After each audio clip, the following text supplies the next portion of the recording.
A millionaire was dining at Manhattan's most exclusive restaurant when a homeless man with a baby in his arms knelt in front of her table. "Can I have your leftovers, ma'am?" he whispered with a broken voice. But when she looked into that barely 3-month-old baby's eyes, she saw something that chilled her blood. She had seen those eyes before. What they discovered afterward will forever change our faith in humanity. What city are you watching this video from, and what time is it? By the way, if you're enjoying my videos, I'd be so happy if you could subscribe to my channel and like this video. One December night in Manhattan, rain pounded the windows of the capital's most exclusive restaurant. The Royal Palace gleamed like a diamond while Manhattan's elite dined. Ignoring the drama that was about to unfold, Valentina Rodriguez, 34, heiress to an $800 million pharmaceutical empire, mechanically cut white truffle over her risotto. Her life was perfect on paper. Villas in the Hamptons, yachts in the Mediterranean, exclusive parties. But inside, emptiness had been devouring her for 5 years. The doctors had been clear after chemotherapy. "Mrs. Rodriguez, pregnancy will be impossible." She had lost the only child she could have had. Michael, dead at 3 from leukemia. Every child she saw on the street was a stab to the heart that still bled. That night, while sipping the 98 Bordeaux, the restaurant door opened with a creak. A bearded man in worn clothes entered, trembling from Manhattan's cold. In his arms he carried a small bundle wrapped in tattered blankets. The maitre d' immediately approached with a dismissive gesture. "Sir, you cannot enter here. Please," whispered the man with desperate voice. "I just need milk for my son." Valentina looked up and time stopped in Manhattan's most expensive restaurant. All eyes of the elegant clients fixed on that uncomfortable scene. The man was named Marcus White. He was 38 years old, and his story was written in every pain wrinkle on his face. Once he had been a brilliant engineer, but the economic crisis had run him over like a tsunami. Unpaid mortgage, foreclosed house, wife dead in childbirth 3 months ago. Now he lived on Manhattan streets with little Lucas, his only treasure in a world that had become hostile. "Can I have your leftovers, ma'am?" asked Marcus, kneeling in front of Valentina's table. His voice was broken by shame, but love for his son was stronger than any pride. Valentina looked at little Lucas, and her world crumbled like a house of cards. Those crystalline blue eyes, those brown curls, that little upturned nose. It was like seeing the ghost of Michael, her dead son, looking at her from a stranger's arms. "How long haven't you eaten?" asked Valentina with trembling voice. "Me, 3 days. Lucas drank his last bottle this morning." The restaurant manager approached with a threatening gesture. "Mrs. Rodriguez, shall I call security?" Valentina stood up with determination that surprised even herself. "No, bring us a private dining room immediately." The clients murmured, scandalized, but she no longer cared what Manhattan's high society thought. She was about to make the most important decision of her life. In the reserved room, lit only by candles that cast dancing shadows, Valentina watched hypnotized as Marcus fed little Lucas. The baby sucked the bottle desperately, as if he knew each drop might be the last. "What's your son's name?" asked Valentina with sweet voice. "Lucas, like my father." "He's beautiful. He looks like someone I knew," she whispered, feeling a knot in her throat. Marcus raised his gaze with distrust. "Ma'am, I don't want your compassion. I just want my son not to die of hunger." "Tell me your story," Valentina asked with curiosity that consumed her. With voice broken by pain, Marcus related his fall from heaven to hell. Engineering degree, job at a multinational, deep love with Sarah. "We had planned everything perfectly. The house in the suburbs, spring wedding, Lucas who was supposed to be born in August." Tears furrowed his dirty face as he continued. But the crisis came like an earthquake. "Fired, house foreclosed. Sarah died giving birth to Lucas from complications we couldn't afford to pay for." Valentina felt as if daggers were being driven into her chest. "And where do you live now?" "In a shanty under the Williamsburg Bridge. Lucas is always cold, always hungry. I don't know what to do anymore." The pain in Marcus's voice was so real, so familiar, that Valentina saw herself reflected in him. "Why didn't you ask for help from social services?" "I did," Marcus replied bitterly. "They want to take Lucas away. They say I'm not capable of raising him in my situation. And what will you do? Marcus pressed his son against his chest with protective fierceness. I'll die before letting him go. He's all I have left of Sarah. In that moment, Valentina saw in Marcus the reflection of her own pain, that of a parent willing to do anything for their child. What would you say if I offered you a job? Marcus looked at her as if she had lost her mind. A job? For me? I own Rodriguez Pharmaceuticals. We need an engineer for our research and development department. Ma'am, I haven't worked in 2 years. I'm a homeless man, a social outcast. Valentina approached the window, watching the rain fall over Manhattan. You're a father who would do anything for his son. That's all that interests me. Marcus shook his head incredulously. I don't accept charity. I have my pride. It's not charity. It's justice. Valentina's voice broke as she confessed her most painful secret. 5 years ago, I lost my son Michael. Leukemia. He was 3 years old. Her words floated in the air like broken crystals. Every day I ask myself why God took away the only thing I really loved in this world. I'm so sorry, murmured Marcus, moved. Valentina turned toward him with eyes bright with tears. Tonight I understood. Michael didn't die to punish me.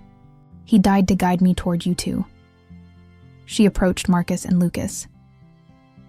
Your son has the same eyes as Michael, the same innocent smile, the same tender way of moving his little hands. Ma'am, let me help you both. Let me give Lucas what I couldn't give Michael, a life full of love and opportunities. Marcus hugged his son, fighting back tears.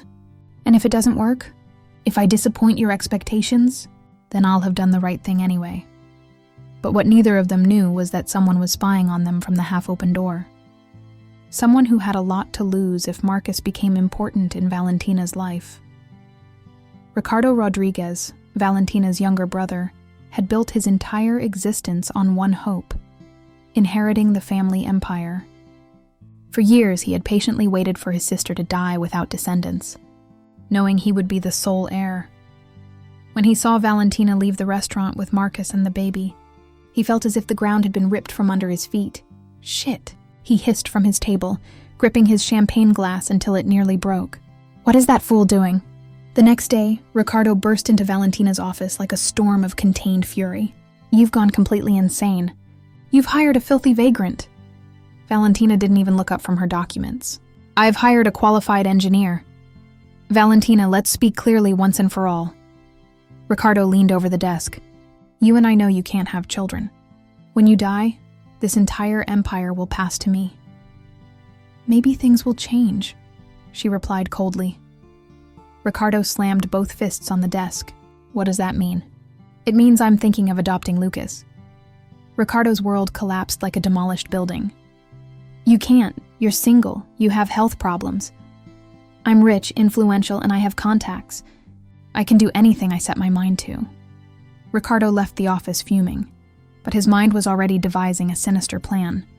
That same night, he called his private detective. Find everything possible about Marcus White. He must be guilty of something. All poor people are. And if he's clean? Ricardo's smile was pure distilled poison. Then we'll fabricate something. Money can buy any truth. 3 weeks later, Marcus's life had undergone a transformation that seemed taken from a fairy tale. Valentina had provided him with an elegant apartment in downtown Manhattan, new designer clothes, and above all, something he had lost long ago: dignity. At work, Marcus proved every day that his talent hadn't been destroyed by circumstances. Your project for the new painkiller is absolutely brilliant, Valentina told him during an executive meeting. It could completely revolutionize the pharmaceutical market. Marcus blushed like a teenager. I always dreamed of working on something that would really help people who suffer. Like Lucas helped you not give up when everything seemed lost. Exactly. He's my reason for living, my strength to keep going. Every night, Valentina visited Marcus and Lucas's apartment as if it were a sacred ritual. She watched them play together and felt her heart fill with warmth she thought was lost forever. Can I hold him for a while? She asked one night, looking at Lucas with eyes hungry for maternal love. Marcus handed her the child without hesitation, and Valentina began singing him a lullaby she used to sing to Michael. Lucas fell asleep immediately in her arms, as if instinctively recognizing a mother's unconditional love. "Have you ever thought about remarrying?" asked Valentina with apparent casualness. "Who would want a man like me? A widower without a dollar, with a child to feed." "You might be very surprised," she whispered with a mysterious smile. That night, Marcus realized what he felt for Valentina was no longer just gratitude. It was something much deeper, purer, more terrifying. But the next day, a phone call would destroy his newfound happiness like a meteorite destroys crystal. The phone rang at 8 a.m. with the insistence of a fire alarm. "Marcus White?" The voice was cold, official, threatening. "Yes, that's me. Inspector Fernandez, NYPD. You must report immediately to the station." Marcus's world began to sway. "Why? What have I done?" "The accusation is very serious. Child abandonment and child abuse." "What?" Marcus felt as if he'd been punched in the stomach. "But that's completely impossible. Someone has filed a formal complaint alleging you're keeping the minor in inhumane conditions." "Who?" "Who made that disgusting complaint?" "A citizen who prefers to remain anonymous for security reasons." When Valentina arrived running to the station, she found Marcus in tears. "I don't understand anything," he sobbed like a lost child. "Lucas is perfectly fine. He eats well, sleeps well, is happy with me. I know perfectly well," whispered Valentina, hugging him tightly. "I know you're the most wonderful father in the world." But Inspector Fernandez was inflexible as rock. "Mrs. Rodriguez, I understand you're emotionally involved, but the law is clear. The minor will go to a foster home until the investigation is resolved." "You can't take my son," screamed Marcus desperately. "He's all I have in this world." "Can I take temporary custody?" proposed Valentina desperately. "I have all the necessary economic and social qualifications." "I'm very sorry, ma'am. The law doesn't allow exceptions." When social workers took Lucas away, the baby's heartbreaking cry broke everyone present's heart. Marcus collapsed on the floor like a broken doll. "Lucas! Lucas, Daddy's here!" Valentina helped him up, feeling her own heart shatter. "We'll bring him back to you. I swear by Michael's memory." But at that moment, she didn't know the real culprit was celebrating in his luxury office. Ricardo Rodriguez smiled sinisterly while drinking Dom Perignon champagne. Checkmate, dear sister. Are you enjoying this story? Leave a like and subscribe to the channel. Now let's continue with the video.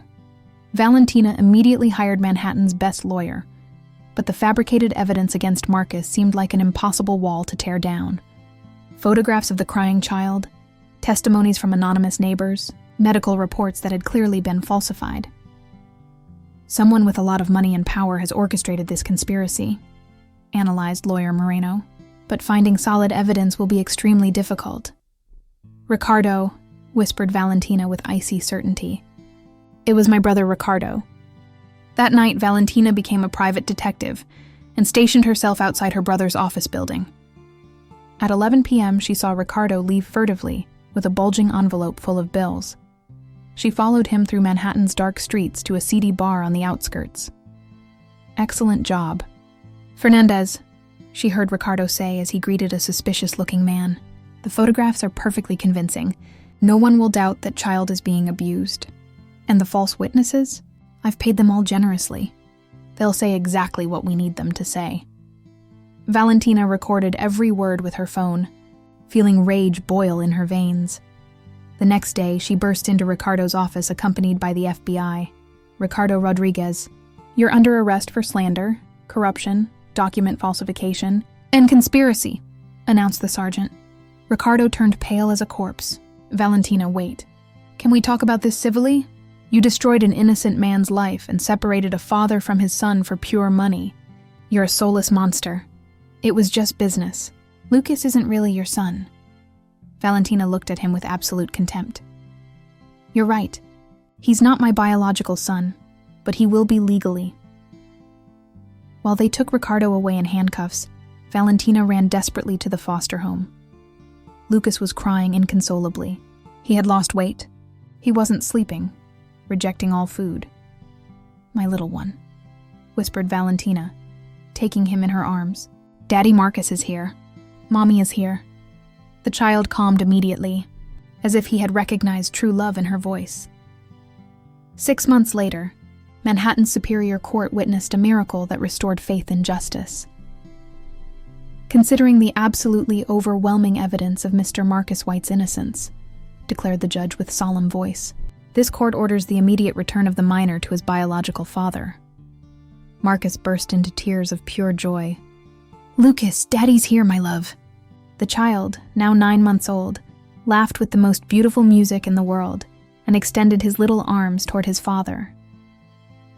Furthermore, continued the judge with a smile, this court officially approves the adoption request submitted by Mrs. Valentina Rodriguez.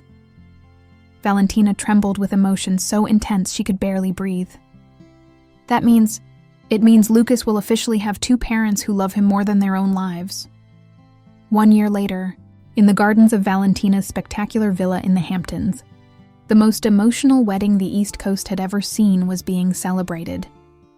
Marcus and Valentina had fallen deeply in love while caring for Lucas together, discovering that true love can be born from the ashes of pain. "Do you promise to love this child as if he had come from your own womb?" asked the priest of Valentina. "I promise," she replied with tears of happiness running down her cheeks. "I promise to Michael, who watches over us from heaven and has guided us here." Lucas, now a 1.5 years old, walked stumbling among the guests with the clumsy grace of small children. He had taken his first steps in that same villa, calling Mama and Papa with the same pure joy. That night, on the terrace with panoramic view of the Atlantic, Marcus embraced Valentina under a starry sky. "Do you really believe Michael is our guardian angel?" he asked with voice full of wonder. "I'm absolutely sure," whispered Valentina. "He guided us toward each other through pain to create something beautiful. It all began when you asked me for my leftovers in that restaurant, and now we have everything we always dreamed of but never believed possible." Lucas slept peacefully in his golden crib. Surrounded by the unconditional love of 2 people, destiny had united to heal their wounds. Ricardo was serving 5 years in prison, but had lost the most valuable thing in the world, a family's love. Love had triumphed over greed. Generosity had defeated evil, and hope had resurrected from the ashes of desperation. And from somewhere among the stars, a 3-year-old boy named Michael smiled eternally happy to have reunited 3 broken hearts to create one new and perfect one. If this story has touched the deepest part of our hearts, if we believe every child deserves unconditional love, and every parent deserves a second chance in life, let's leave a heart down below. We want to hear your most intimate stories. Have you ever helped a complete stranger without expecting anything in return? Do you believe our deceased loved ones can guide us from beyond? What has been the most beautiful and selfless gesture you've received in your life? If this story has moved you to tears, if you believe true love can change the world, subscribe so you don't miss stories that will restore your faith in humanity. Share with someone who needs a dose of hope in their life. Comment "Miracle of Love" if you also believe in the transformative power of generosity. Let's always remember, sometimes a small gesture of kindness can change 3 lives forever. See you in the next video with another story that will prove miracles still exist in our world. We love you deeply, souls who still believe in the power of love.